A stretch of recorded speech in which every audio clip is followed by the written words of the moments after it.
The first time the car came home at nearly midnight, he told himself it was nothing. The second time, he felt the familiar burn of fear crawl up his spine. By the third time, doubt had already poisoned everything he thought he knew about his marriage.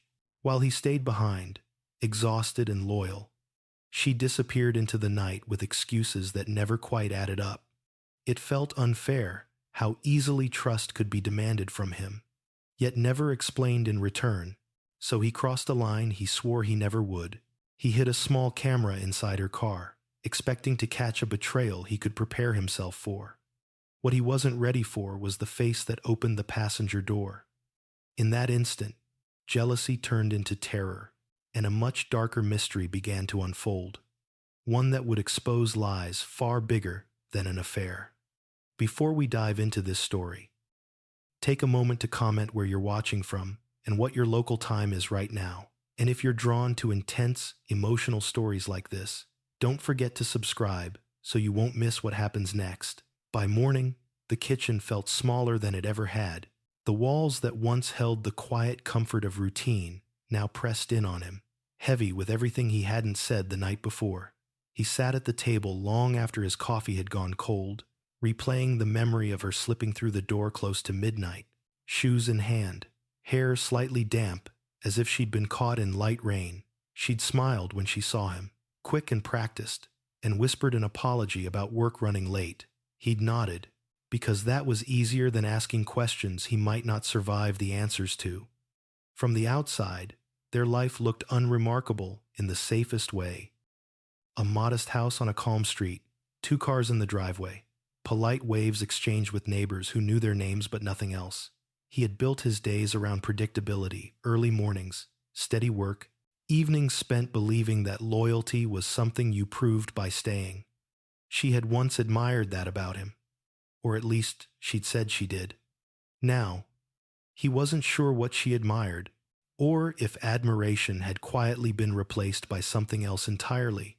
At work, he found himself staring at his screen without reading a single word. His mind kept drifting back to the way she'd avoided his eyes when he asked if everything was okay. It wasn't guilt exactly, it was more controlled than that, like someone carefully managing what they allowed themselves to feel. That frightened him more than tears ever could have. Tears could be explained. Control meant preparation. He told himself he was being paranoid. He had been wrong before. After all, years ago, in another life, with another woman, he had trusted completely until the truth had blindsided him in the most humiliating way possible. Friends had known before he did. Even strangers had known.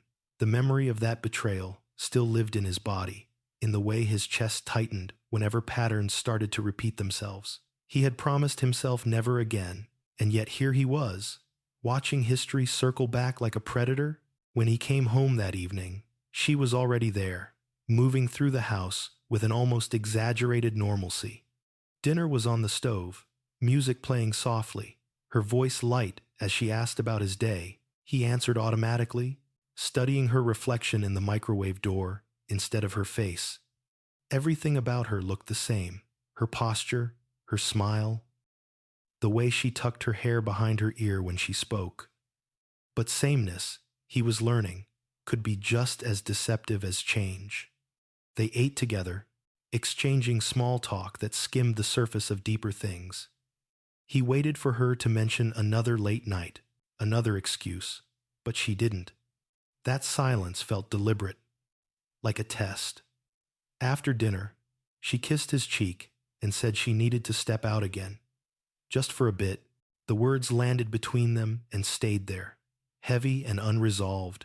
He asked where she was going, keeping his tone casual, as if this were any other evening. She paused, just for a fraction of a second, then said it was nothing important. He watched her grab her keys. The sound of the door closing behind her echoed through the house. He stood there longer than he meant to, staring at the empty space she'd left behind. That was when the thought returned, sharper than before. If he didn't know what she was doing, then he didn't know who he was anymore either. The uncertainty gnawed at him, turning every memory into evidence, every smile into a possible lie. The camera sat hidden in the glove compartment of her car, exactly where he'd placed it days earlier, his hands shaking as he'd adjusted the angle. At the time, he'd convinced himself it was temporary, just a way to quiet his thoughts. Now, it felt like a point of no return. He pulled up the live feed on his phone, heart pounding, as the familiar interior of the car appeared on the screen. The driver's seat was empty. The streetlights outside cast long shadows across the windshield. He watched as she unlocked the car and slid inside. The sound faint but unmistakable. She adjusted the mirror, fastened her seatbelt, and exhaled deeply, as if shedding a weight he'd never been allowed to see. For a moment, nothing happened. She just sat there, hands resting on the steering wheel, eyes closed. He leaned closer to the screen, struck by the rawness of that small, private moment. Whatever she was carrying, it was heavy. The car pulled away, the feed shifting as she drove through streets he knew by heart. He tracked every turn, every stoplight, his mind racing ahead of her destination. When she finally parked, it wasn't where he expected. The place was unfamiliar, dimly lit, the kind of quiet corner you wouldn't stumble upon by accident. She turned off the engine but didn't get out. Instead, she checked her phone, typed a message, and waited. That waiting stretched his nerves thin. He imagined explanations, rehearsed confrontations, even prepared himself for the pain he was certain would follow. Then, the passenger side door opened. At first, he thought the camera was glitching. The figure that stepped into the frame didn't match any of the scenarios he'd tortured himself with. This wasn't some faceless stranger, some cliché version of betrayal he could categorize and eventually forgive or condemn. The man who sat down beside her carried familiarity in the lines of his face, in the way she stiffened ever so slightly at his presence. Recognition hit him like a physical blow. His breath caught as the pieces shifted into a new, far more disturbing pattern. This wasn't about romance. This was about something buried, something that had been waiting for the right moment to surface. He felt his pulse in his ears as he watched them exchange a few quiet words, their voices too low for the microphone to capture. The man's expression was serious, almost grim. Whatever they were discussing, it wasn't casual. The car remained parked, engine off, the world around them oblivious to the silent reckoning unfolding inside. He realized then how small his original fears had been. He had been looking for proof of an affair, something painful but simple. What he was witnessing now promised consequences that would reach far beyond his marriage. As the feed continued, one truth became impossible to ignore. Whatever his wife was hiding, she hadn't been hiding it from him alone. And whatever this man wanted, it wasn't something he'd simply walk away from.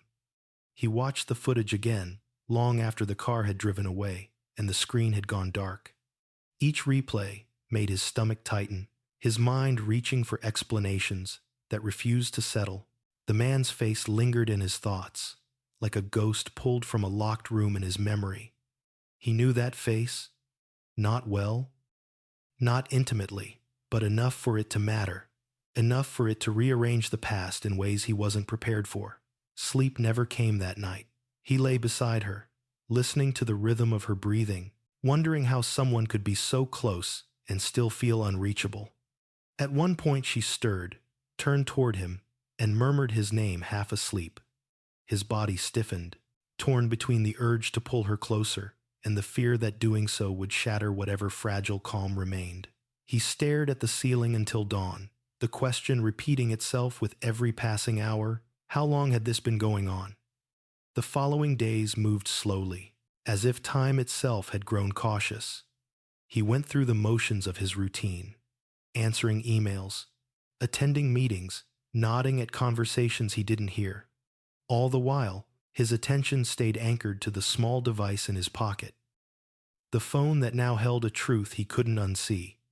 He told himself not to jump to conclusions. He told himself there had to be an explanation that didn't involve lies layered upon lies. But doubt has a way of feeding on silence. He began noticing details he might have once ignored. The way she flinched when her phone buzzed unexpectedly.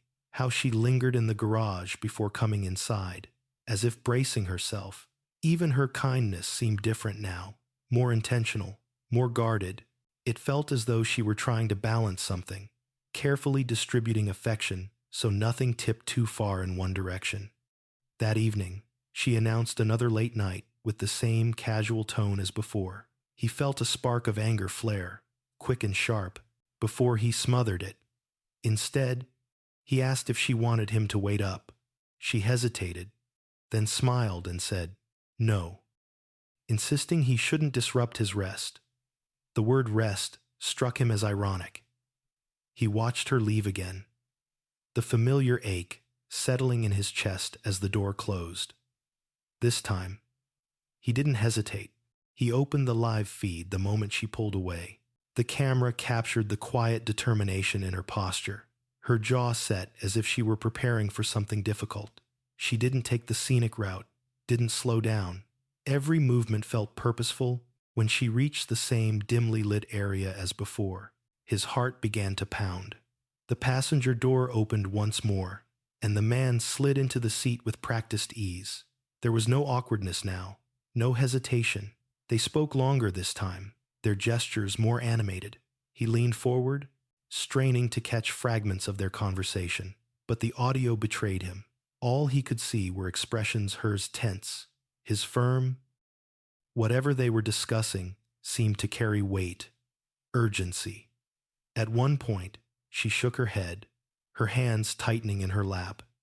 The man responded with a gesture that made her look away. A surge of helplessness washed over him. He felt like an outsider, peering into a life that ran parallel to his own, intersecting only where it chose to. The realization hurt more than he expected. This wasn't just about secrets. It was about control, about deciding what someone else was allowed to know. When the man finally exited the car, he didn't watch her drive away immediately. He sat there, phone trembling slightly in his grip, replaying the moment where the stranger's hand brushed her arm in what looked less like affection and more like reassurance. That detail haunted him. It suggested a shared history, a familiarity forged under circumstances he couldn't yet see. He knew then that waiting for her to explain on her own would never be enough. If there was truth here, it would have to be uncovered deliberately, piece by piece. The thought frightened him. He had never wanted to become someone who investigated the person he loved. Yet here he was, drawn deeper into a role he hadn't chosen but couldn't abandon. The next morning, he called in sick for the first time in years. Instead of resting, he sat at his desk, the laptop open, searching for the man's name. It took hours, dead ends piling up, frustration mounting. Just when he considered giving up, a connection surfaced, thin but unmistakable. A name tied to a place tied to a moment from his own past that made his pulse spike. The memory returned uninvited, a meeting years ago, brief and forgettable at the time, a conversation that had seemed inconsequential then, but now glowed with new significance. He realized how cruel hindsight could be, how it rearranged meaning long after the fact. His hands shook as he closed the laptop, the weight of what he'd found settling heavily on his shoulders. That night, when she came home, he studied her face for signs of strain. She looked tired, but not guilty. That distinction confused him more than anything else. He wanted to confront her, to demand answers, but fear held him back. Fear of being wrong, fear of being right. So he chose silence again, even as it hollowed him out. As they lay in bed, she turned toward him and whispered that she loved him. The words felt sincere, which somehow made everything worse. He wondered if love could coexist with secrets this deep, or if it simply adapted to survive them. His thoughts spiraled, chasing possibilities that led nowhere. He realized then that the mystery wasn't just about her late nights or the man in the car. It was about a past that refused to stay buried, about choices made long before he understood their consequences. Whatever truth awaited him, it was already reshaping the foundation of his life. And somewhere in the darkness between them, he sensed that the real danger had yet to reveal itself. The more he learned, the more careful he became. Curiosity had hardened into resolve, and resolve demanded restraint. He stopped asking questions that might expose him, stopped watching her too closely when she spoke, stopped reacting when she came home late with tired eyes, and rehearsed apologies. Instead, he listened, he memorized, he waited. Every instinct told him that whatever he was circling was fragile, volatile, and capable of turning dangerous if mishandled. He began keeping a quiet record of details, dates, times, places she visited, the intervals between messages on her phone when she thought he wasn't looking. It felt methodical, almost clinical, and that frightened him. He hadn't realized how easily love could be compartmentalized when survival took precedence.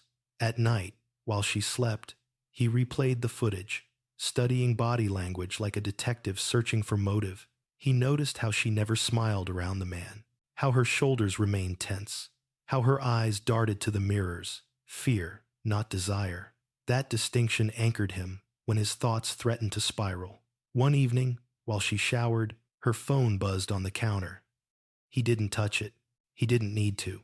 The screen lit up just long enough for him to see a preview. No name, just a number, and a short message that read, "We need to talk, soon." The words carried an urgency that made his chest tighten. Whoever this man was, he wasn't waiting patiently anymore. The following day, he took a route home that passed through the unfamiliar neighborhood where she had parked. Seeing it in daylight changed nothing and everything. The place looked ordinary: aging storefronts, a closed cafe, cracked pavement, no obvious reason to be there, which made it all the more suspicious.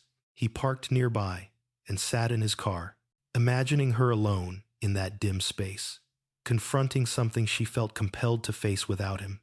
He realized then that he was angry, not just afraid, angry that she had made decisions for both of them, angry that she had assumed he couldn't handle the truth. But beneath the anger lay something more unsettling, a growing suspicion that this situation had been set in motion long before she ever stayed out late, that whatever was happening now was a consequence, not a beginning. That night, the camera showed something different. She didn't go straight to the meeting spot.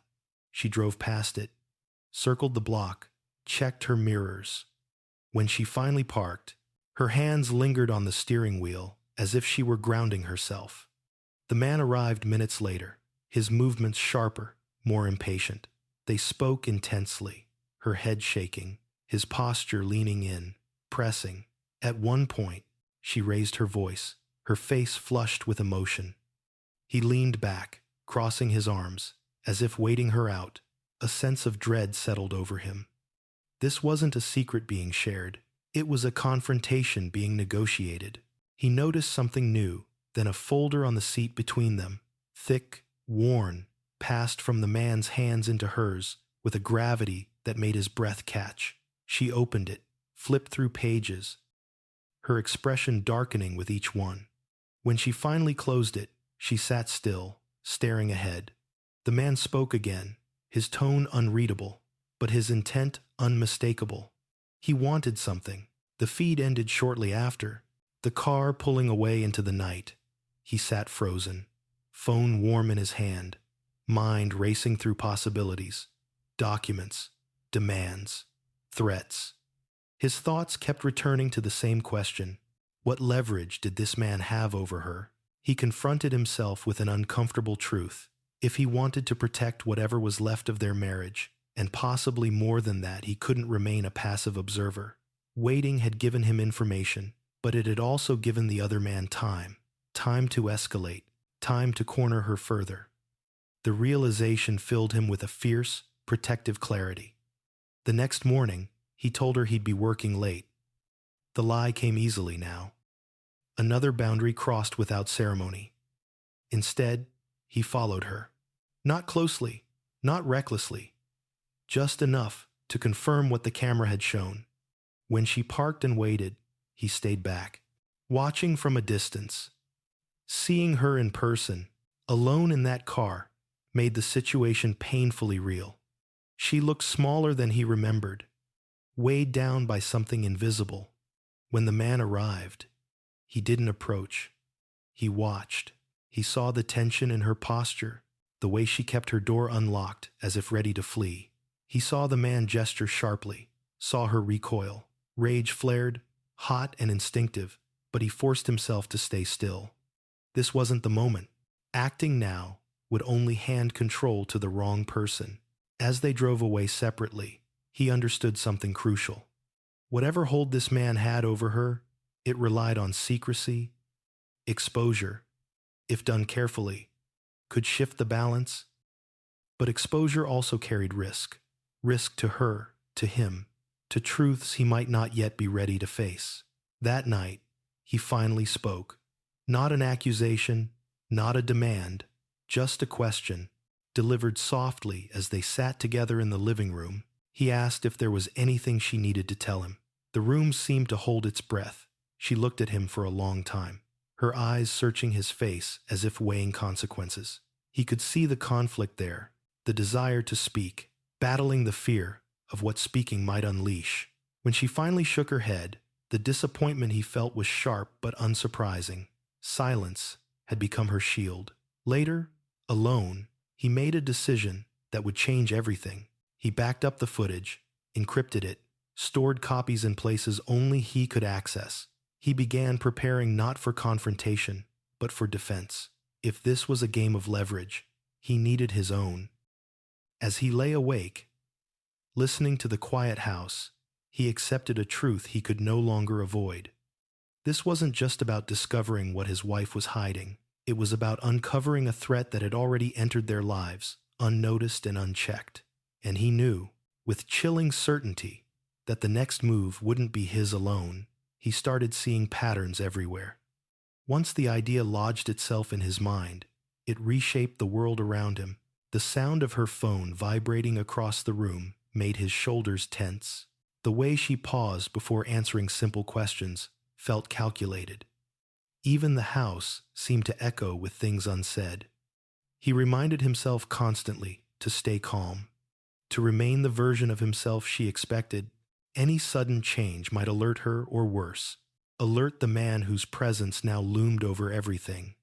Days passed without another late-night meeting, and the absence unsettled him more than their routine ever had.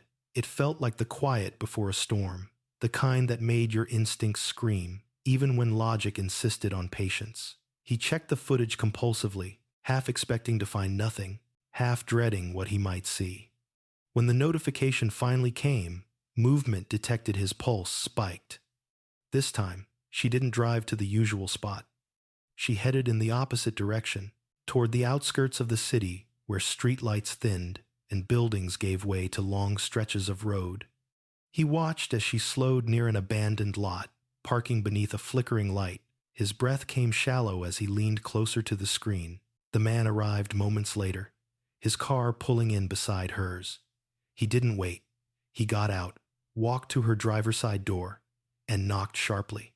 She hesitated before unlocking it, stepping out to face him.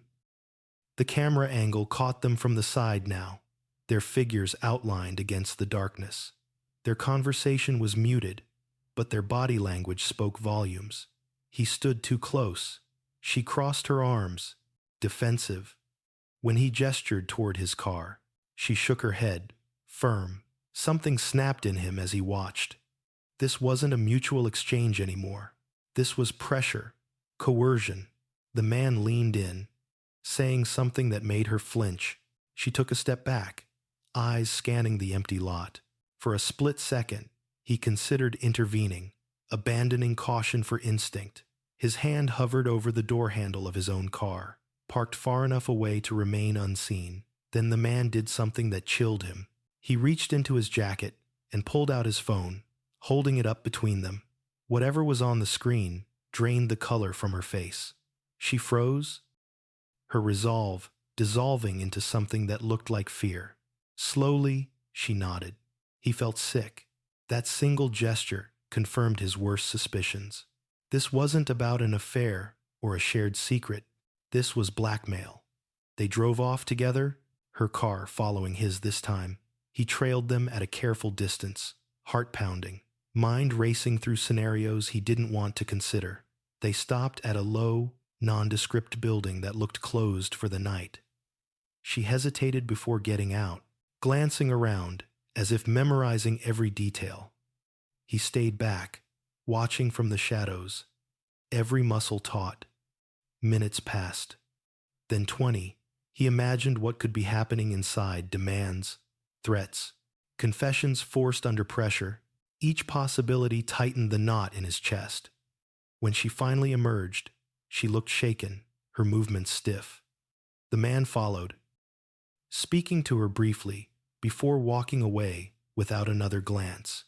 She sat in her car for a long time before driving home. He waited until she left, then pulled up closer to the building, memorizing its address, its entrance, and the security cameras mounted above the door. This was no longer just about protecting his marriage.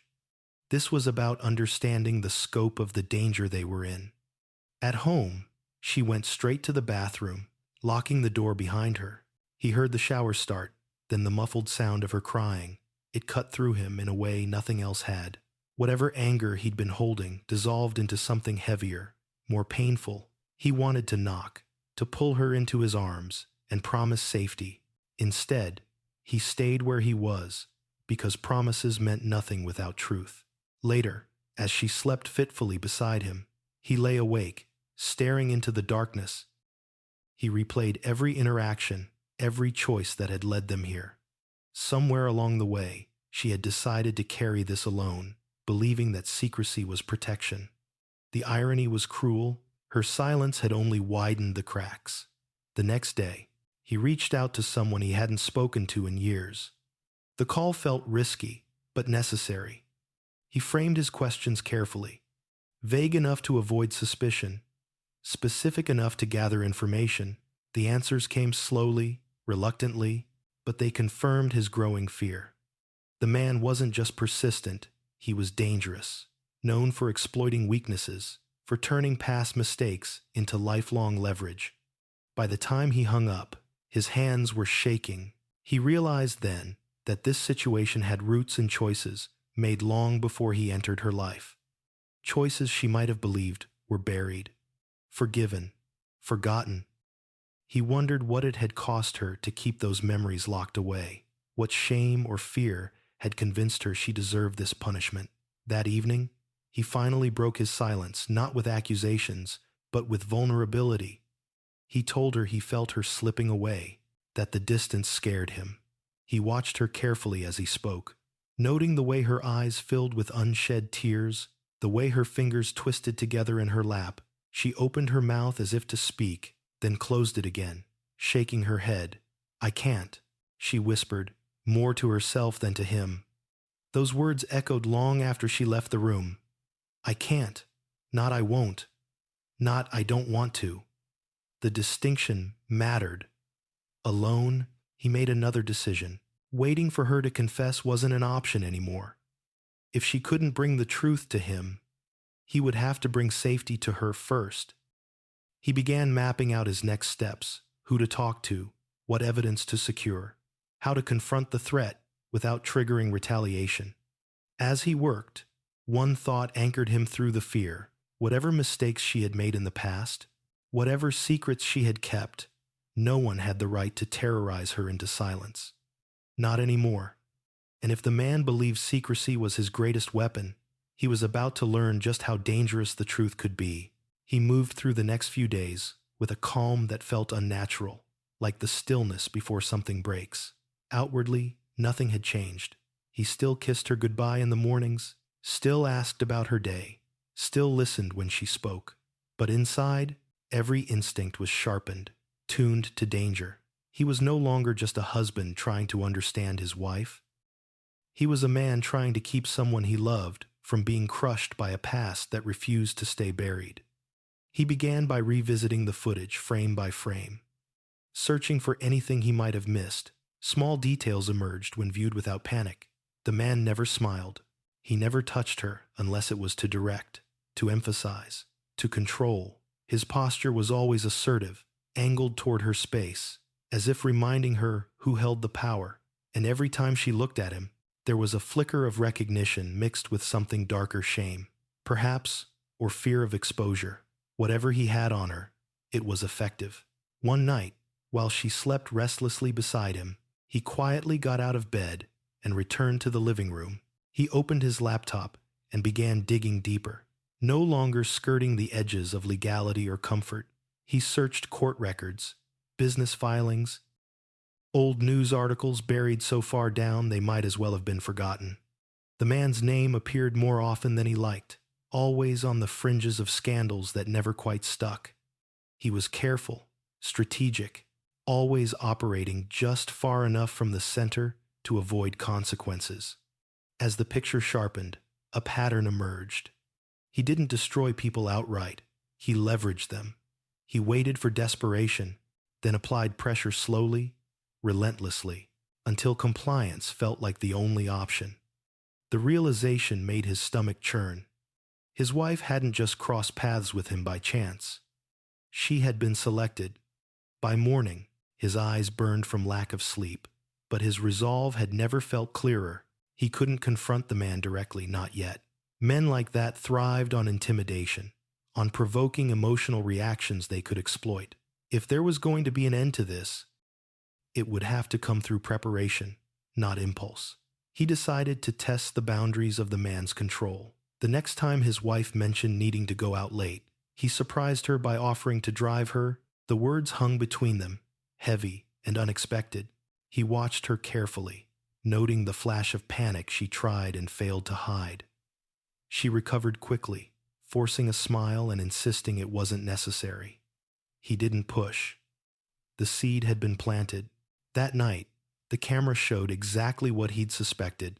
She parked at the familiar spot, alone this time, checking her phone repeatedly. Minutes passed. Then a message came through, visible on the screen for just long enough to read, "Don't bring him." The implication was unmistakable. Her shoulders sagged as if under a sudden weight. When the man arrived, he looked irritated, scanning the area before getting into the car. Their conversation was brief but tense. She gestured emphatically, clearly upset. He responded with a cold calm that made the hairs on the back of his neck stand up. At one point, the man leaned in and said something that made her eyes fill with tears. She wiped them away quickly, nodding as if agreeing to terms she despised. The feed cut shortly after, but the damage was done. The message was clear. The man was watching not just her, but the space around her. He was actively working to isolate her. When she came home, she barely spoke. She went straight to bed, turning away from him, as if afraid her silence might spill over into confession. He lay beside her, feeling the distance between them stretch wider than the room. It took everything in him not to shake her awake and demand the truth. He reminded himself that this wasn't about satisfying his need for answers. It was about ending the threat. The following afternoon, he received a call from an unfamiliar number. He let it ring out, heart pounding, then listened to the voicemail. The man's voice was smooth, almost polite, but the message underneath was unmistakable. He knew someone was paying attention, and he wanted to remind them both who was in control. The call changed everything. Fear surged, but it was quickly overtaken by anger. The audacity of it, the presumption that intimidation would work on him, lit something fierce in his chest. He realized then that the man had made a critical mistake. By reaching out, he had confirmed his vulnerability. He needed secrecy to maintain leverage. Exposure, even the possibility of it, unsettled him.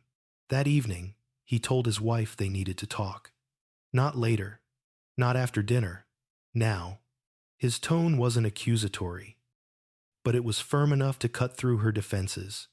She sat across from him, hands clenched in her lap, eyes fixed on the floor. He didn't start with questions. He started with reassurance. He told her he knew she was being threatened. He told her he'd seen enough to understand that she wasn't choosing this. At first, she shook her head in denial, but when he mentioned the phone, the folder, the man's behavior, her composure shattered. She broke down, the truth spilling out in fragments between sobs. It wasn't an affair. It had never been. Years ago, before she met him, she'd been cornered into a situation she barely survived, a mistake born of fear and desperation, one she thought she'd buried through silence and shame. The man had been there then, watching, waiting. He'd resurfaced recently, armed with proof she'd prayed no longer existed. As she spoke, his anger shifted focus. It wasn't directed at her anymore. It was aimed squarely at the man who had turned her trauma into a weapon. When she finished, the room felt unbearably quiet. He reached across the table and took her hands, feeling them tremble in his grip. He told her something she hadn't heard in years, that what happened to her was not her fault. That shame belonged to the man who was exploiting her pain, and that he wasn't going to let this continue. For the first time since this nightmare began, she looked at him with something like hope. But hope, he knew, was dangerous without action. As they sat there, planning their next steps, one truth loomed large in his mind. The man would not back down quietly. Ending this would require more than courage. It would require precision. And as the weight of that realization settled over him, he understood that the most dangerous part of this story was only just beginning. After the truth came out, the house felt different. Not lighter, if anything. Heavier but clearer, like a fog had lifted only to reveal the cliff's edge they were standing on. She barely slept that night. Neither did he. They lay side by side, hands clasped in the dark, listening to the quiet hum of the refrigerator down the hall. Both aware that silence was no longer their enemy, secrecy was. By morning, the shock had settled into something steadier, resolve. He brewed coffee and sat across from her at the table, a notebook between them. He told her they needed a plan, one that didn't rely on courage alone. She nodded, eyes rimmed red, and for the first time in weeks, she didn't look away when he met her gaze. They began by naming what they had: the footage, the messages, the voicemail. Her account of the past, painful, fragmented, but real. He listened without interrupting, without trying to fix what couldn't be fixed. When she hesitated, he waited. When her voice broke, he held her hand and let the silence do its work. Piece by piece, the story formed a shape they could finally see. What unsettled him most wasn't just what the man had done, it was how patient he'd been, how he'd waited years, monitoring from a distance, until the moment when resurfacing would hurt the most. That kind of cruelty wasn't impulsive. It was practiced, which meant the response had to be deliberate. They agreed on one rule first: no more meetings alone. If the man demanded another, they wouldn't comply without protection. The camera would stay, the backups would stay, and they would start documenting everything, not just as evidence, but as armor against gaslighting and fear. Truth, and written down, had a way of holding steady when emotions tried to rewrite it. Later that afternoon, he left the house with a purpose that steadied his breathing.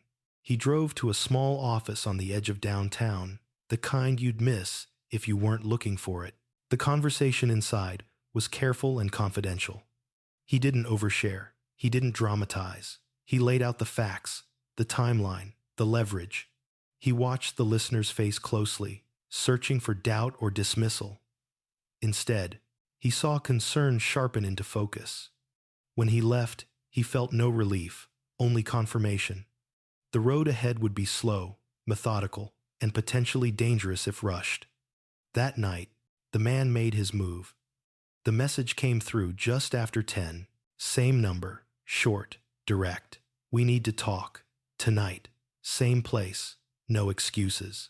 She stared at the phone, fear flickering across her face. He took it gently from her hands and typed the response himself. Okay. We'll be there. The choice wasn't reckless. It was calculated. They discussed every angle, every risk. He would be nearby but out of sight. The camera would be live. The recorder would be running. If the man escalated, they would disengage. If he threatened, they would document. Control, they agreed, would come from refusing to be isolated. The parking lot looked the same as always, dim, quiet, unremarkable. That normalcy made his pulse race. He parked where he could see without being seen, heart pounding as he watched her pull in. She didn't sit alone this time. She stepped out immediately, shoulders squared, scanning the area with purpose. The man arrived moments later, irritation etched into his posture. They stood facing each other under the flickering light. From a distance, he could see the man's confusion at her refusal to sit, to comply with the old choreography. She spoke first, her voice steady even as her hands trembled. He couldn't hear the words, but he saw the man's expression shift from annoyance to suspicion. Then the man did something unexpected. He smiled. It wasn't warm. It wasn't amused. It was the smile of someone who believed the game was still theirs to win. He reached into his pocket and produced his phone again, holding it up like a talisman. The old move, the same threat. This time, she didn't flinch. She said something longer, firmer. She gestured toward the surrounding darkness, toward the lot, toward the night itself, as if inviting witnesses. The man's smile faltered. He spoke quickly now, leaning in, lowering his voice. He tried to regain proximity, to reclaim the space he'd once controlled. That's when he stepped out of the shadows. Not rushing, not shouting, just present. The man froze, surprise flashing across his face, before hardening into irritation. He turned, eyes narrowing, taking in the stance, the distance, the calm. He recognized the shift immediately. This was no longer a private negotiation. Words were exchanged, controlled, clipped. He introduced himself simply, without accusation. He stated facts. He named the behavior. He didn't threaten. He didn't plead. He drew a boundary and stood behind it. The man scoffed, tried to laugh it off. He claimed misunderstanding, old history, mutual arrangements, but his voice lacked conviction now, the edge dulled by exposure. When he realized the camera was live, his eyes flicked toward the car, then back again. Calculation replaced bravado. He left shortly after, muttering something about lawyers and consequences. The threat hung in the air long after his car disappeared down the road. Back home, the adrenaline drained from their bodies, leaving them shaky and exhausted. She cried then, not from fear, but from release. He held her as she shook, feeling the enormity of what they'd just done. Settle in. They hadn't won, not yet, but they'd changed the rules. The following days brought retaliation in subtler forms, anonymous messages, implicit warnings, attempts to provoke panic. They didn't respond. They logged everything. Each silence, each refusal, seemed to frustrate him more than confrontation ever had. Through it all, something between them began to heal, not perfectly, not quickly, but honestly. Trust didn't return as a feeling. It returned as a practice. Transparency replaced assumptions. When fear surfaced, they named it. When doubt crept in, they confronted it together. One evening, as they sat on the couch, she told him she'd been afraid he would see her differently once he knew. Weaker, complicit, broken. He told her the truth, that what he saw now was strength forged under pressure, courage learned the hard way, that her survival wasn't a stain. It was proof. The man hadn't disappeared. They knew that. But his power had cracked. And cracks had a way of spreading when light got in. As they prepared for what came next, one thing was certain. This story was no longer being written in the dark, and for the first time since it began, that changed everything. The days after the parking lot confrontation unfolded with an uneasy quiet, the kind that made every sound feel amplified. A passing car slowed too much, and his muscles tensed. A knock from a delivery driver sent a jolt through his chest. Even the ring of the phone carried weight now. Each vibration, a possible escalation.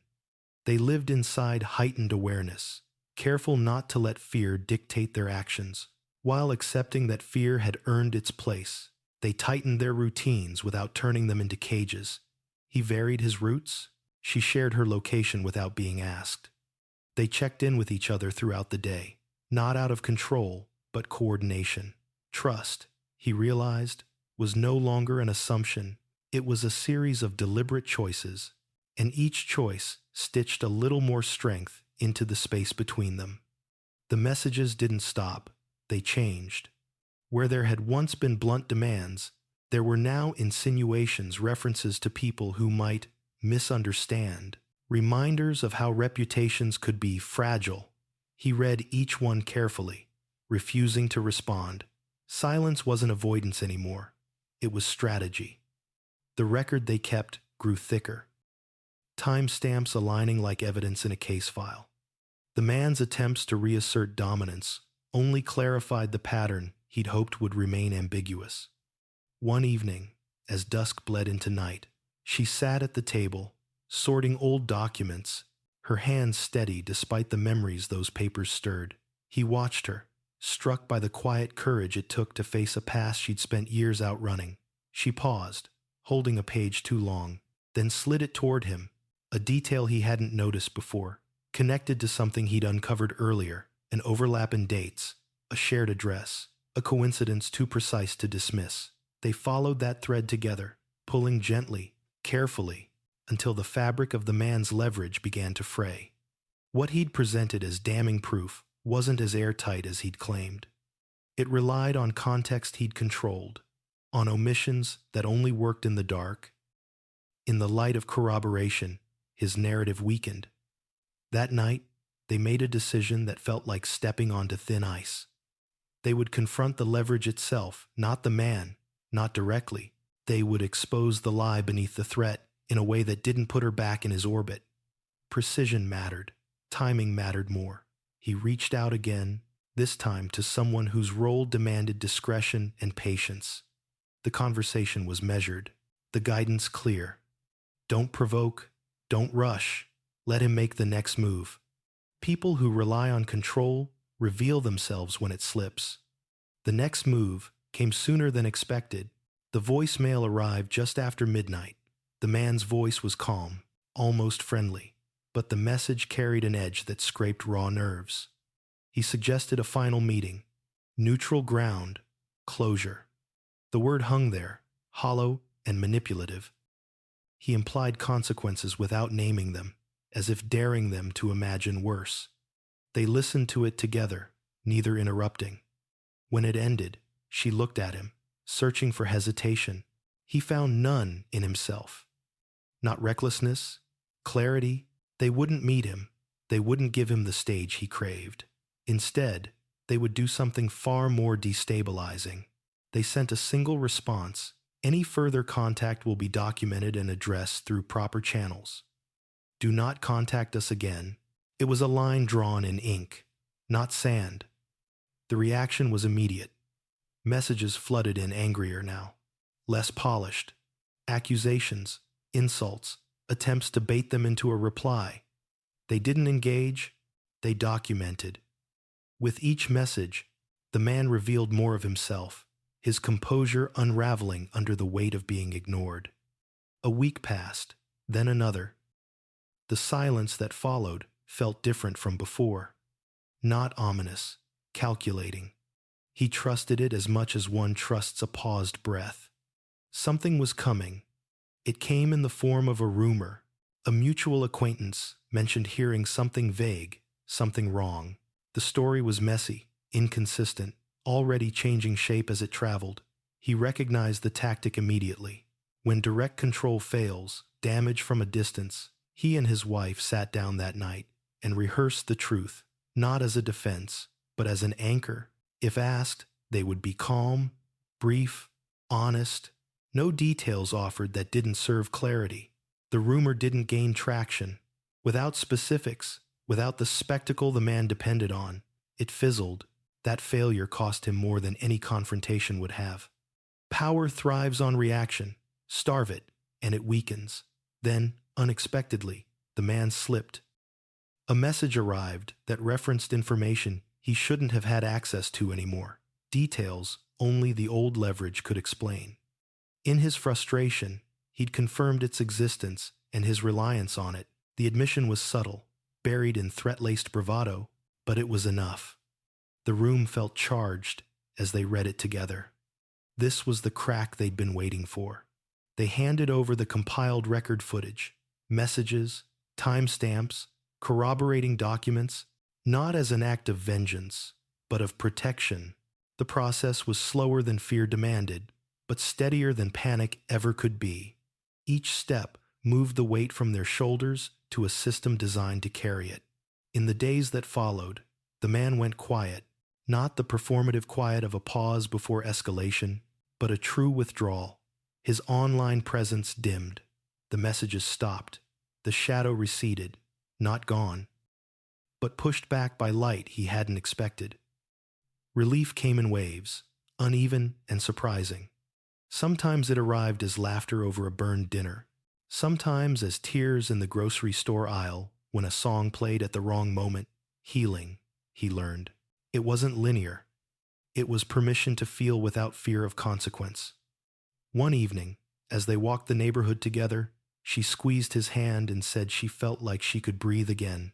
The simplicity of it nearly undid him. He realized how long they'd been holding their breath, years, maybe waiting for something unnamed to end. They weren't naive. They knew the past didn't vanish because it was confronted, but it lost its teeth when dragged into the open. And with each honest conversation, each shared plan, each night slept without checking the phone, the present grew stronger. As they turned back toward home, the streetlights cast long, steady shadows ahead of them. He didn't know what tomorrow would bring. He did know this. The story had shifted, not because fear disappeared, but because it no longer decided the ending, and that made all the difference. For a while, it almost felt normal again. Not the kind of normal they'd once taken for granted, but a quieter version earned, cautious, real. Mornings returned to routines. Evenings softened. The phone stopped feeling like a loaded weapon between them. Yet beneath that fragile calm, he sensed something unresolved, like a wound that had closed too quickly. It showed itself in small ways. She startled when a car door slammed too close outside. She double-checked locks even in daylight. Some nights, she woke gasping from dreams she couldn't fully describe, her body reacting before her mind caught up. He learned not to push for explanations. Healing, he realized, wasn't about extracting every detail. It was about creating enough safety for the truth to surface when it was ready. He carried his own ghosts. Doubt crept in during quiet moments, whispering questions he hated himself for thinking. What if there was more she hadn't said? What if the past still held surprises waiting to explode? He reminded himself that suspicion had nearly cost him everything once already. Trust now wasn't blind, it was intentional, and intention required patience. Then the envelope arrived. It was plain, unmarked, slipped through the mail slot without ceremony. He found it when he came home from work, resting on the entryway table where she'd placed it carefully. As if afraid to touch it for too long, she stood nearby, arms folded tightly across her chest, eyes fixed on the paper like it might bite. Neither of them spoke for a long moment. He picked it up slowly, feeling the weight of it despite its thinness. Inside was a single sheet, neatly folded. No threats, no insults, just information, dates, locations, names, details arranged with surgical precision. It wasn't new leverage. It was a reminder, proof, that the man still believed fear could reopen doors they'd worked so hard to close. She sat down hard on the couch, her breath shallow. He watched the color drain from her face as she scanned the page over his shoulder. The room seemed to shrink, the walls pressing inward with the memory of what had almost destroyed them. "This changes nothing," he said, though his voice shook. Saying it aloud was as much for himself as for her. She nodded, but he could see the old reflex rising in her, the urge to retreat, to internalize blame, to carry the burden alone. He knelt in front of her, forcing her to meet his eyes. He told her what she needed to hear, again and again, until the words began to sink in. That intimidation only worked when it fractured them. That together, it had no teeth. They added the letter to the record, another piece of a pattern the man couldn't deny away. The act felt grounding, almost defiant. Fear, acknowledged, contained, neutralized. Still, the envelope left its mark. Over the next few days, she grew quieter, more withdrawn, not distant from him, but inward, as if bracing for an impact she could feel coming but couldn't see. He tried to pull her out with conversation, with small gestures of normalcy, but she remained on edge, her mind looping through worst-case scenarios. One night, she finally broke. They were sitting at the kitchen table, the house wrapped in silence, when she admitted what had been eating at her. She wasn't afraid of the man anymore, not in the way she once had been. She was afraid of the story, afraid that no matter how carefully they told the truth, it would never be heard the way it deserved, afraid that people would fill in gaps with judgment instead of compassion. He listened, his chest tightening with each word. He understood that fear intimately. It was the same one that had kept her silent all those years. The fear of being reduced to the worst moment of your life, stripped of context and humanity. That night, he made another decision. A difficult one. They couldn't control what others might think, but they could control how the truth existed in their own lives. Hiding forever wasn't protection, it was surrender. And while they didn't owe anyone their story, they owed themselves honesty without shame. The next step wasn't public, it was personal. They reached out to a small circle people who mattered, people whose opinions carried weight in their lives. Conversations were private, careful, and raw. She spoke when she could. He filled in gaps when her voice faltered. Not everyone reacted perfectly. Some responses stung, but most surprised them with empathy, with anger on her behalf, with an understanding that cut through years of isolation. Each conversation loosened the man's grip a little more. The power of his threats depended on secrecy, and secrecy, they were learning, lost strength when replaced with truth shared on their terms. Days later, the man tried again, this time, not with a message, but with presence. He saw him across the street one afternoon, standing too casually by a parked car that didn't belong there. Their eyes met briefly. The man smiled, slow and knowing, as if reminding him that shadows didn't disappear just because you turned on a light. His heart hammered, but he didn't look away. That evening, they reported the encounter, adding it to the growing file. The process felt procedural now, almost mundane. Fear had been replaced with vigilance. The difference mattered. The following week brought an unexpected development. A call, not from the man, but from someone else. Someone who'd been contacted, pressured, pulled into the orbit of half-truths and insinuations. The voice on the other end was hesitant, conflicted, but honest. They'd been told a story. It hadn't added up. They wanted clarification. He felt something shift then, not dramatically, not all at once, but unmistakably. The narrative was slipping out of the man's control. Lies required constant maintenance. Truth, once released, tended to move on its own. They told their side calmly. No embellishment, no defensiveness. When the call ended, he sat in silence, absorbing the unfamiliar sensation of relief that wasn't followed by dread. That night, she slept through without waking once.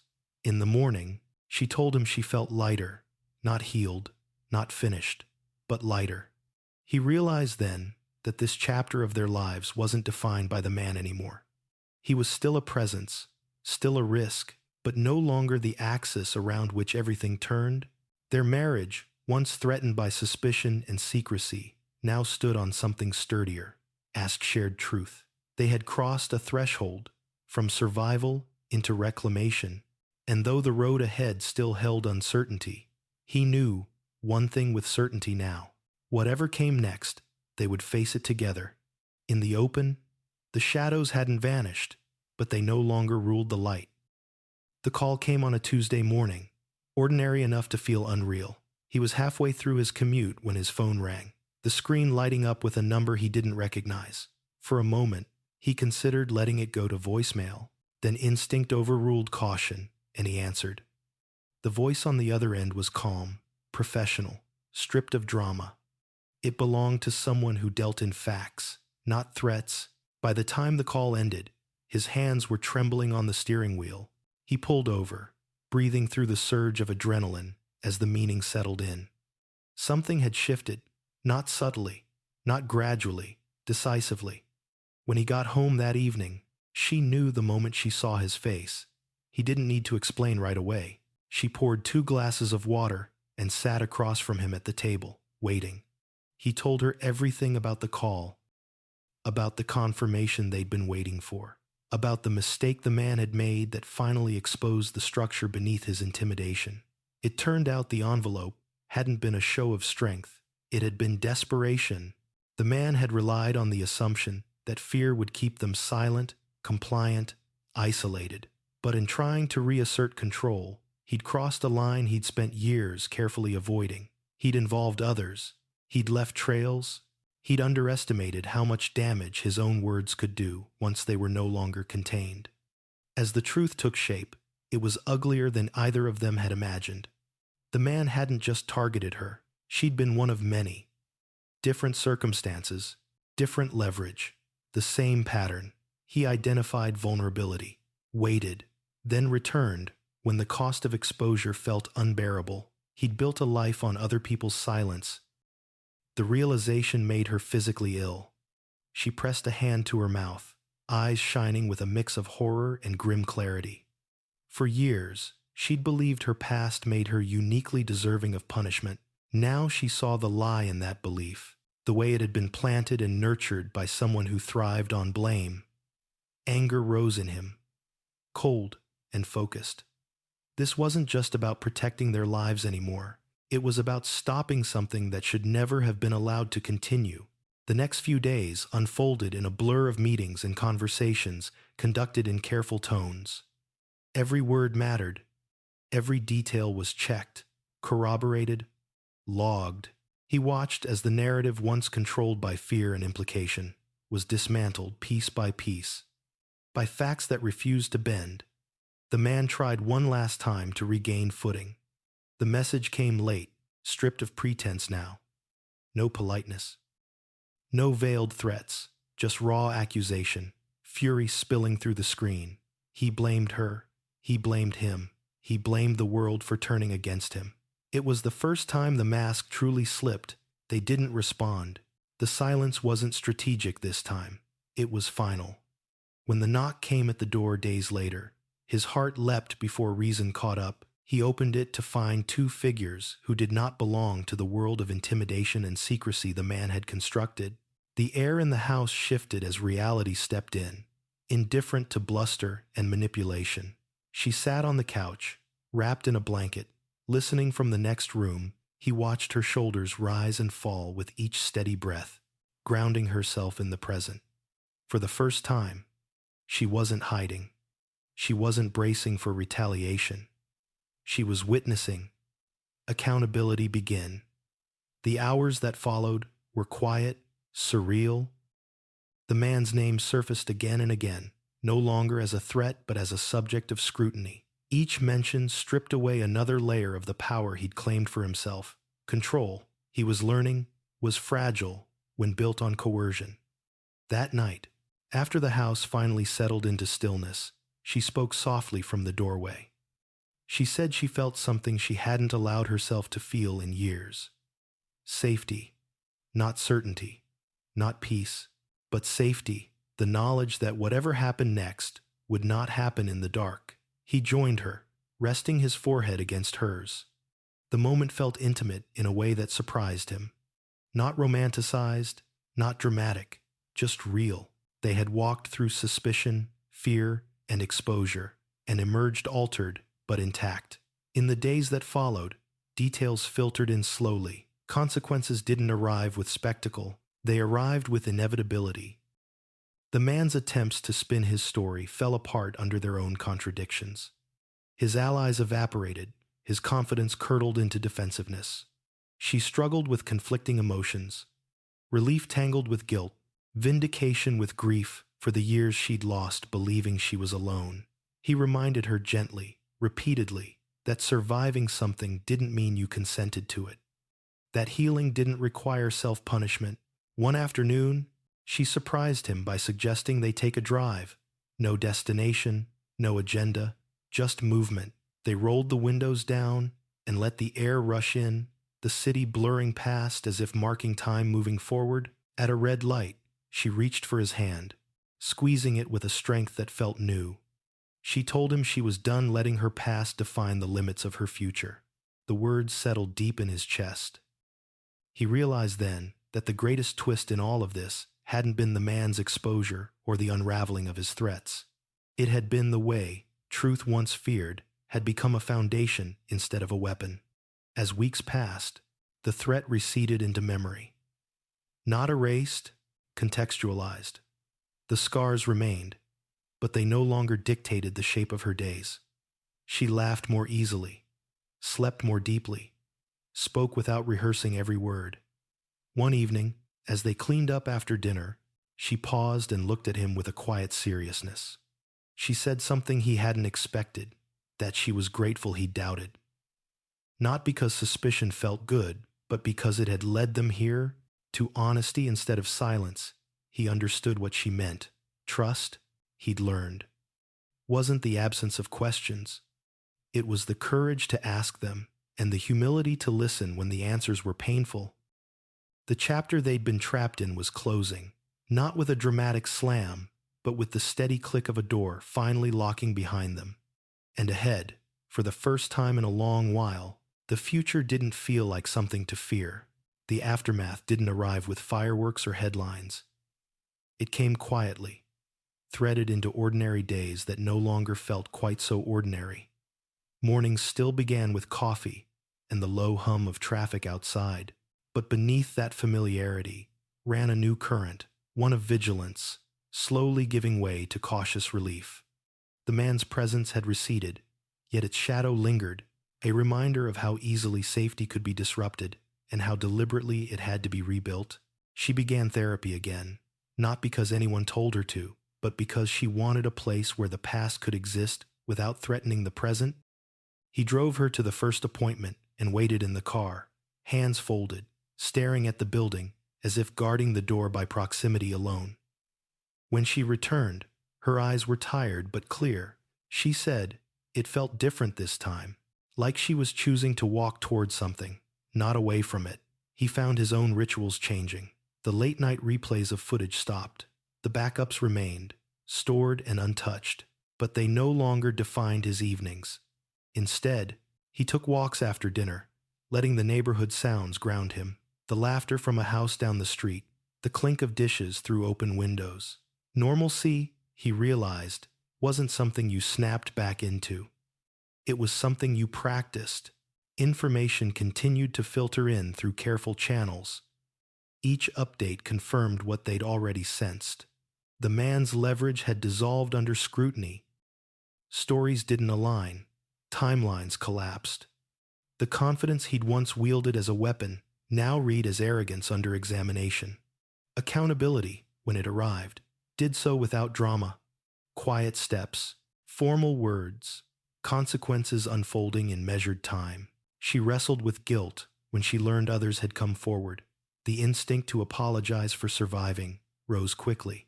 As it always had, he countered it with steadiness, reminding her that harm multiplied in silence and shrank in truth, that her courage, however reluctant it had felt, had given others permission to speak. He watched as that idea slowly took root, replacing shame with something sturdier. There were setbacks, nights when a noise jolted her awake, days when a smell or a phrase pulled her backward without warning.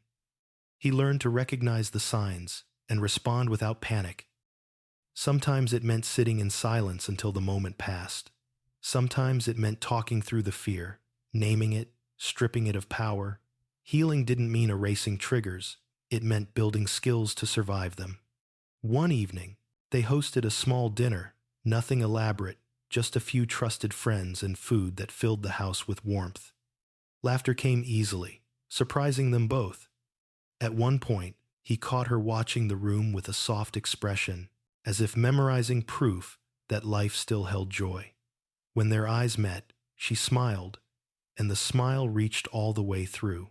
Later that night, after the last guest had gone, She sat on the couch and said something that stayed with him. She said she'd spent years believing strength meant endurance, bearing pain quietly, absorbing it so others wouldn't have to. Now she was learning that strength could also look like boundaries, like asking for help, like refusing to carry what wasn't hers. He told her he was proud of her, not for surviving, but for choosing to live. He confronted his own reflections too. The camera, the suspicion, the line he'd crossed in fear. He didn't excuse it, but he didn't condemn himself either. He recognized the moment for what it had been, a flawed response to uncertainty that had nonetheless opened a door to truth. He resolved that the lesson wouldn't be vigilance alone, but communication early, imperfect, honest. A letter arrived weeks later, official and brief, confirming what they already knew. He read it once and set it aside. There was no triumph in the words, no sense of victory, only closure, partial and procedural. The real resolution, he understood, had already happened inside their home. They began planning again, not big plans, not escapes, but ordinary future things. A trip they'd postponed, a project around the house, a class she wanted to take. Each decision felt like reclaiming a piece of time that fear had stolen.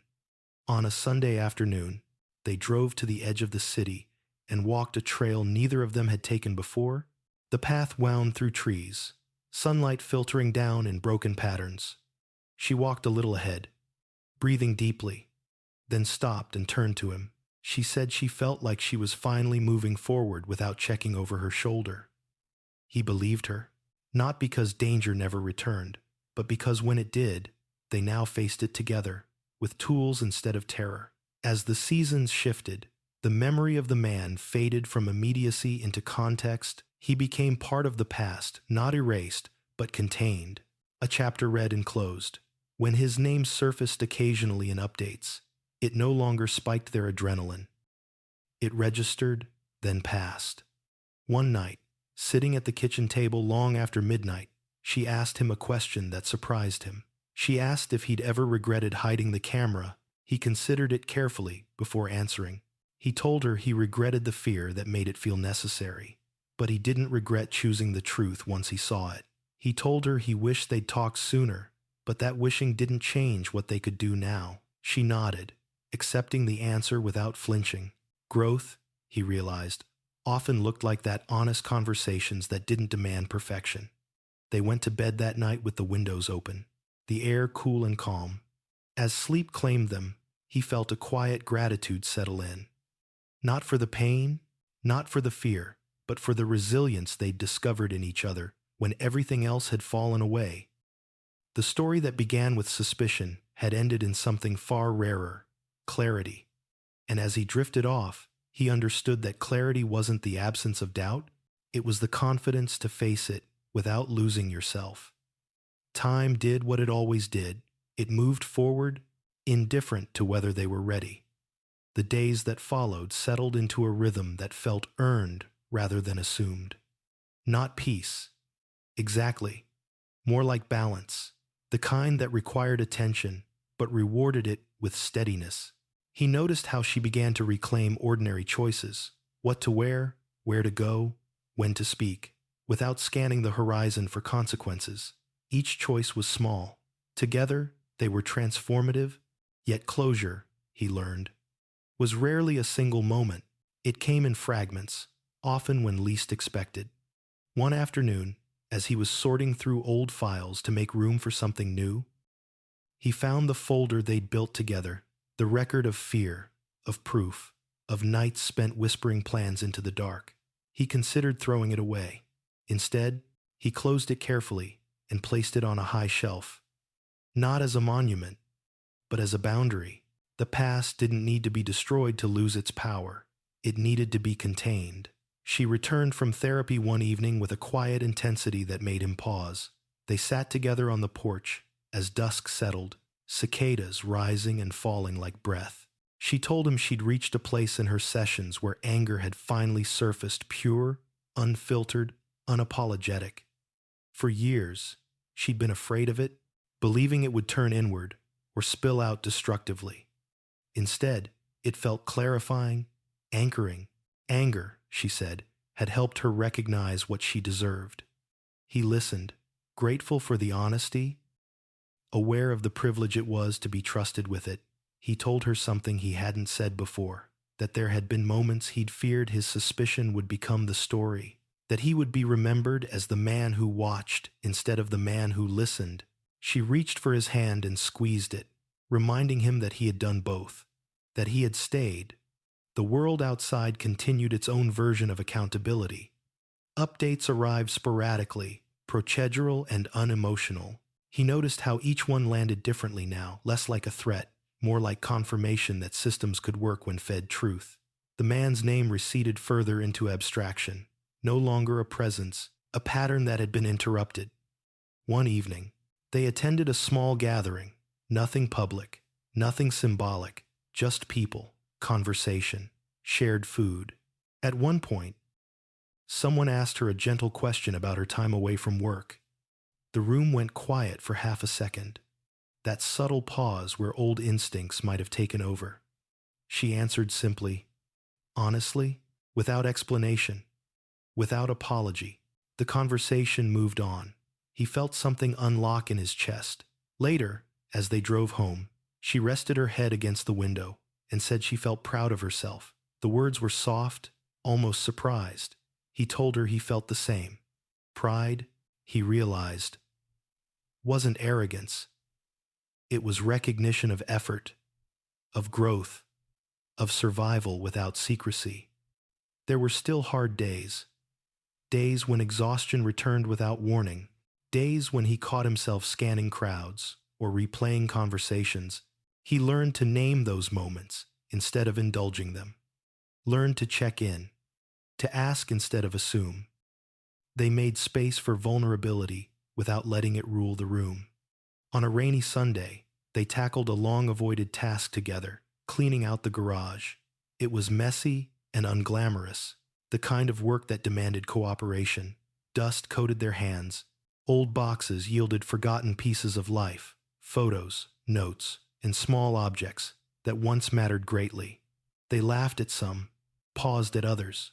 The act felt symbolic, without trying to be, clearing space, making room. When they were done, they stood in the doorway, surveying the result. She leaned into him and said it felt like breathing easier. He knew what she meant, not because everything was gone, but because what remained was chosen. That night, she told him she wanted to tell her story one day, not publicly, not loudly, but truthfully. On her terms. He didn't ask when. He understood that timing was part of ownership. He told her he would support whatever she decided, however she decided to say it or not say it at all. He confronted his own lingering fear then, the one that whispered that safety was temporary, that something else would come along to test them. He acknowledged it without letting it steer. Life, he knew, was unpredictable. But preparedness was different from paranoia. He chose preparedness, chose presence. Weeks passed. The seasons shifted. Light changed its angle through the windows. One evening, as they cooked together, music playing softly, she caught his eye and smiled a smile unburdened by calculation. It struck him how far they'd come from the nights of silent dread, from the glow of a screen that once dictated their emotional weather. He realized then that the confrontation they'd survived wasn't just with a man. It had been with the idea that fear deserved the final word. That suspicion was inherently corrosive. That truth was too dangerous to face. Each of those ideas had been challenged and rewritten. They talked more now, not just about logistics or feelings, but about meaning, about what they wanted their life to stand for, about the boundaries they would keep sacred, about the version of themselves they were still becoming. One evening, she asked him what he would tell someone, standing where he once stood, uncertain, afraid, tempted to watch instead of speak. He thought about it carefully.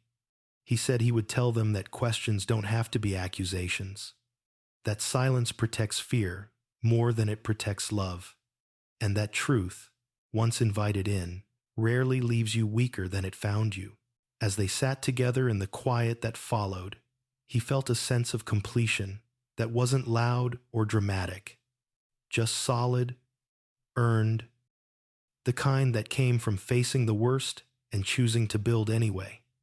The chapter that began with suspicion had ended with something deeper than certainty. It ended with trust rebuilt not on innocence, but on honesty, and that, he knew, would last. If there was one thing he learned as life began to settle again, it was that healing did not announce itself. It arrived quietly, often disguised as boredom, as routine, as days that passed without incident. For a while, that frightened him more than chaos ever had. He'd grown used to living with adrenaline humming just beneath the surface, to measuring time and threats avoided and truths uncovered. Calm felt unfamiliar, almost suspicious. The test came without warning. It was a call she received late one afternoon while he was still at work. She didn't answer it. She let it go to voicemail, then sat staring at her phone long after the screen went dark. When he came home, he found her at the kitchen table, unmoving, the light above her casting sharp shadows across her face. She handed him the phone without a word. The voice on the recording wasn't the man's. It was someone else, someone who knew him, someone who knew her. The message was polite, almost careful, asking for a conversation, hinting at information that might be relevant to what had happened. There was no threat in the words, but the implication sat heavy between the lines. The past, it seemed, was not finished knocking. For a brief moment, he felt the old fear surge back, hot and immediate. The instinct to protect by retreating flared in his chest. He saw it flicker across her face too, the reflex to shrink, to brace for damage. But something stopped them both. They didn't rush to conclusions. They didn't panic. They sat down and talked. They dissected the message calmly, replaying it together, listening not just to what was said, but to what wasn't. The tone, the timing, the choice of words. Whatever this was, it wasn't an attack. It was curiosity mixed with caution. Someone circling the truth, unsure how close they wanted to get. He suggested a response that night. She surprised him by suggesting something different. She wanted to speak. Not defensively, not reactively, but honestly. The decision carried weight. It meant stepping into uncertainty again, choosing openness when silence would have been easier. He asked if she was sure. She nodded, though her hands trembled slightly. She said something that stayed with him. I don't want to spend my life hiding from echoes. They agreed to meet in a public place, neutral ground, clear boundaries. He would be nearby, not as a shield, but as support. The cafe was bright and ordinary, the kind of place where difficult conversations felt almost out of place. The person who waited for her looked nervous, not predatory. That mattered. He took a seat at a table near the window, close enough to see but far enough to give space. From where he sat, he watched her walk in, shoulders back, chin lifted. She looked different than she had months ago. Not hardened, anchored. The conversation lasted nearly an hour. He couldn't hear the words, but he could read the shifts, the surprise, the hesitation, the slow unfolding of understanding. At one point, the other person leaned forward, hands clasped tightly, eyes wide. She spoke steadily, without dramatics, without apology. When the conversation ended, they stood. There was no hug, no tension-filled goodbye, just a quiet nod of acknowledgement. When she walked back to him, her eyes were wet, but her expression was calm. She told him everything on the drive home. The person had heard fragments of a story years ago, rumors twisted by time and assumption. They'd recently learned pieces of the truth and hadn't known what to do with it. Fear had kept them silent. Guilt had finally pushed them to reach out. The conversation hadn't erased the past, but it had clarified it. Context had replaced speculation. Humanity had replaced caricature. That night, something shifted inside him. He realized the real climax of their story hadn't been the exposure of the man or the collapse of his control. It was this moment, the choice to face uncertainty without surrendering to it, the willingness to let the truth exist outside the safety of their own walls. The days that followed were emotionally exhausting in a way that felt different from before. Not draining, purging. She cried more freely now, not from fear but from release. He found himself doing the same, sometimes unexpectedly, struck by the delayed weight of everything they'd carried. They talked about forgiveness, not as a goal, but as a possibility. Forgiveness of others, forgiveness of themselves. Neither of them rushed it. They understood now that forgiveness, like trust, was a process, not a performance. One evening, she told him something that surprised them both. She said she no longer hated the man. The words came slowly, cautiously, as if she were testing them. Not because he deserved mercy, but because hatred kept him present in her life longer than he deserved to be. Letting go, she said, felt like reclaiming time. He understood. Letting go didn't mean forgetting. It meant refusing to live in reaction. As weeks turned into months, the story that once threatened to define them became something they could reference without reliving. The camera was gone now, packed away, and eventually discarded.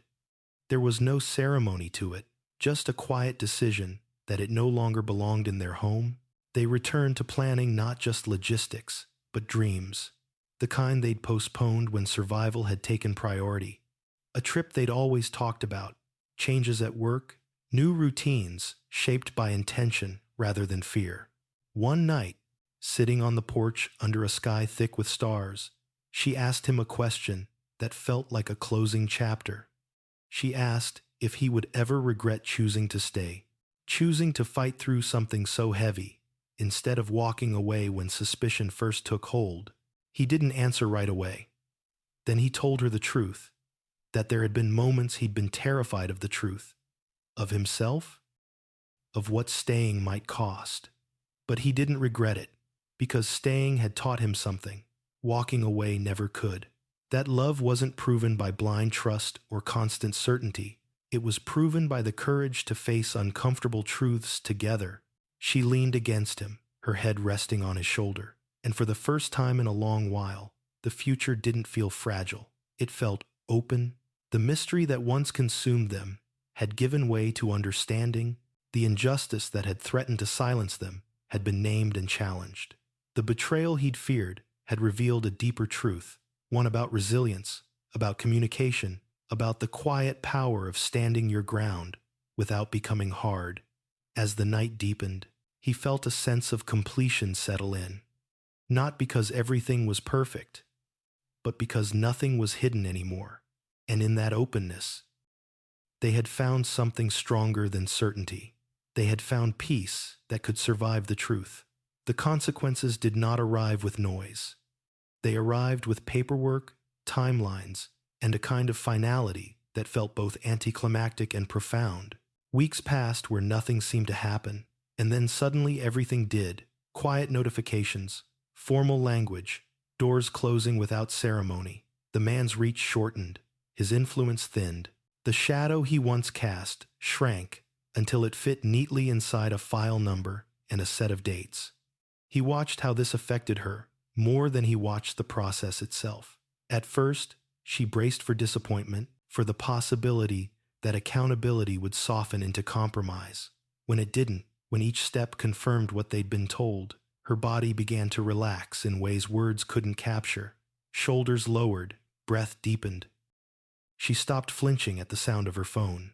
Still, the past did not dissolve simply because it was named.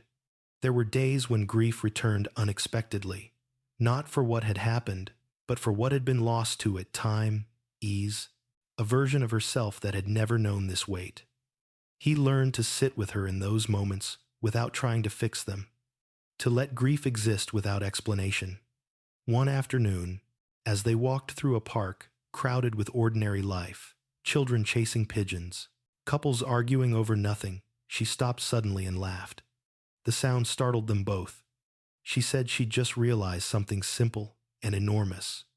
The world had continued while they were fighting to survive, and now they were part of it again. Not on the sidelines, not in hiding, The realization brought tears as quickly as laughter had come. The last message arrived on a gray morning. It wasn't a threat. It wasn't even an apology. It was an attempt at rewriting a final grasp at narrative control. He read it once, then deleted it without response. There was no need to preserve it. The record was complete. The power it once held was gone. That night, they cooked together, the windows open, music low. It felt like a ritual marking the end of something, not triumph, release. She spoke about the future with a steadiness that would have been impossible months earlier. Not in absolutes, not in vows to never feel fear again, but in plans that assumed she had the right to choose without looking over her shoulder. He shared his own reckoning, how the suspicion that had driven him to hide a camera still sat uneasily with him, how he'd worried that crossing that line might have changed who he was. She listened carefully, then said something that reframed it entirely. She said that lines drawn in fear could still lead to truth, and truth, once faced, gave you the chance to redraw those lines with intention. They decided to mark the end, not with celebration, but with intention. They took a day off work and drove to the coast, letting the road unwind beneath them. The ocean was restless, the wind sharp. They walked along the shore, shoes in hand, waves breaking at their ankles. The vastness felt appropriate, something larger than the story that had once consumed them. Standing there, she told him she was ready to let go of the folder on the shelf. Not destroy it, not yet, but move it out of the house. The past, she said, didn't need to live where they slept. He agreed. When they returned, they sealed it carefully and placed it in a place designed for safekeeping, not remembrance. The days that followed carried a different texture. There was laughter that came without hesitation, silence that felt restful rather than loaded. Even disagreements changed shape, less brittle, more curious. When they argued now, it wasn't about what was hidden. It was about preferences, timing, the small negotiations of shared life. One evening, she surprised him with a question that once would have terrified her. She asked if he thought they were stronger now than before everything happened. He didn't answer immediately. Strength, he knew, was a complicated word. Before, they had been untested.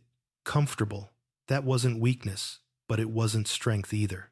Strength had been forged here, in exposure and honesty, in choosing each other when certainty vanished. Yes, he said finally, because we know what it costs and we chose it anyway. She nodded, satisfied, and rested her head against his shoulder. News traveled in the background, confirming what they already felt. The man's name surfaced less and less, and when it did, it carried no authority. The story he'd tried to control had moved beyond him. Accountability had stripped it of spectacle. It was no longer a weapon. There was one last step she wanted to take, small, personal, private. She wrote a letter she would never send.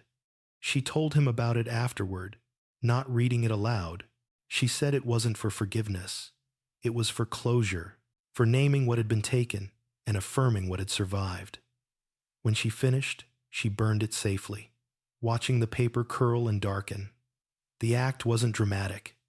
It was deliberate. That night, sleep came easily. In the weeks that followed, they began to talk about growth rather than recovery, about what this experience had taught them beyond caution. He found himself advising a friend gently when suspicion crept into their own relationship, urging conversation before surveillance, honesty before assumption. He didn't share details. He didn't need to. The lesson was enough. She enrolled in a class she'd long postponed, something creative and challenging. Watching her step into a room full of strangers without fear filled him with a quiet pride. This, he realized, was the true consequence of accountability, not punishment, but freedom restored. As the year turned, they hosted another small dinner, different guests, same warmth.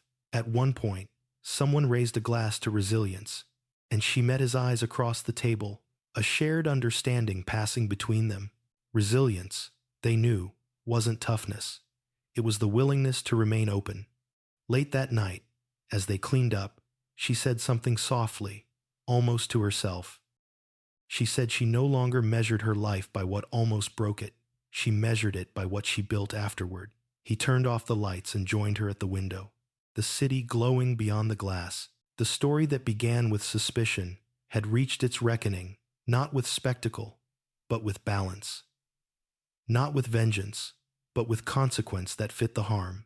And as they stood there together, he felt a certainty that didn't depend on innocence or ignorance. It depended on truth, faced and survived. The price had been high. The return was higher. The first thing he noticed was how little he thought about it anymore. Not in denial, not in avoidance, just absence. The story that once consumed his thoughts now surfaced only when something deliberately invited it back. A question, a memory, a quiet reflection late at night.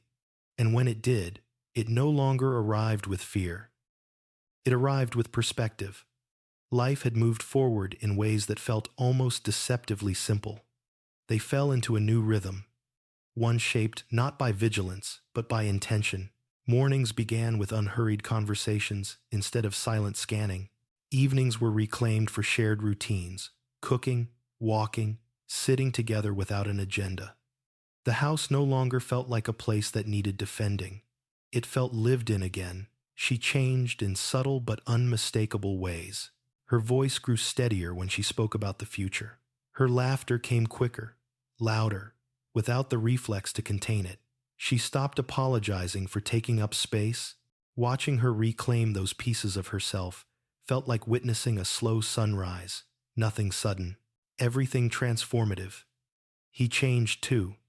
The edge that once lived in his chest softened, not into complacency, but into trust earned through honesty rather than assumption. He noticed how quickly he now chose conversation over silence, curiosity over fear. The part of him that had once believed protection required control had learned a harder, truer lesson. Protection came from partnership. One evening, months after everything had settled, they sat together on the back steps, the air cool and still. She asked him if he ever wondered what would have happened if he'd never hidden the camera.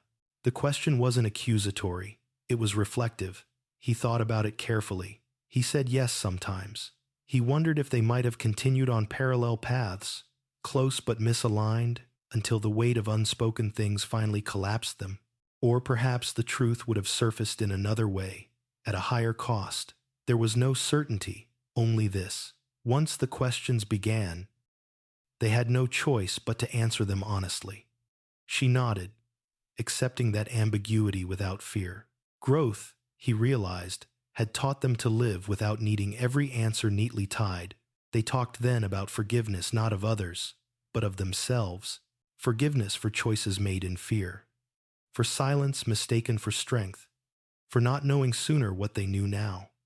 They agreed that forgiveness wasn't forgetting, it was releasing the belief that punishment was the only way to honor pain. As the seasons shifted again, the past receded further into context. It became a chapter they referenced occasionally, not a lens through which they viewed everything else. When new challenges arose, as they always did, they faced them without the old panic. Disagreements no longer felt like threats. They felt like opportunities to understand before damage set in. One night, while organizing a drawer, he found the last physical trace of that time, a small, outdated memory card he'd forgotten to discard. He held it for a long moment, surprised by how little emotion it stirred. Then he snapped it cleanly in half and threw it away, not as a gesture of anger, as an acknowledgement that it no longer held anything he needed. She noticed the change before he said anything. Later, she told him she felt safe in a way she hadn't known was possible, not because nothing bad could happen, but because she trusted they would face it together if it did. The words stayed with him. Safety, he realized, wasn't the absence of risk. It was the presence of support. They made plans that extended further into the future than they ever had before. Not escape plans, life plans, travel, work changes, possibilities shaped by hope rather than fear. Each plan felt like a quiet rebellion against everything that had once tried to confine them. On an ordinary afternoon, while doing something forgettable folding laundry, sunlight slanting through the window, she said something that brought everything into focus. She said she no longer felt defined by what had been done to her, or by what she had hidden to survive. She felt defined by what she chose now. He understood then that this was the true ending, not justice, not closure in the cinematic sense, but agency restored. The suspicion that once drove him to hide a camera had transformed into something far more powerful, the willingness to ask hard questions and the courage to hear difficult answers. The betrayal he'd feared had revealed a deeper truth, that love didn't require perfection, but it demanded honesty, brave enough to withstand discomfort. As night settled in, they sat together in comfortable silence, the kind that no longer begged to be filled. He thought about how close he'd come to losing everything, not because of malice, but because of unspoken fear, and how choosing truth, even imperfectly, had led them here. This wasn't a story about catching someone in a lie.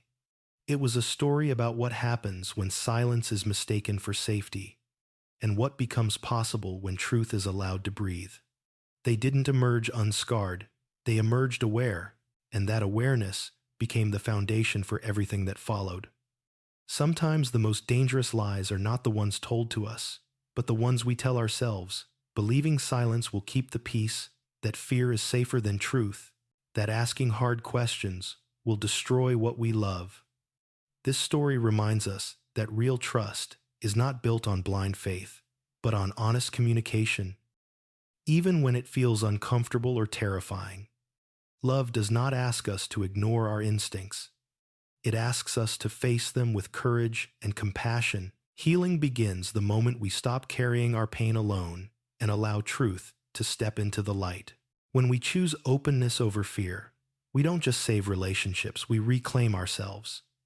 If this story resonated with you, share your thoughts in the comments below.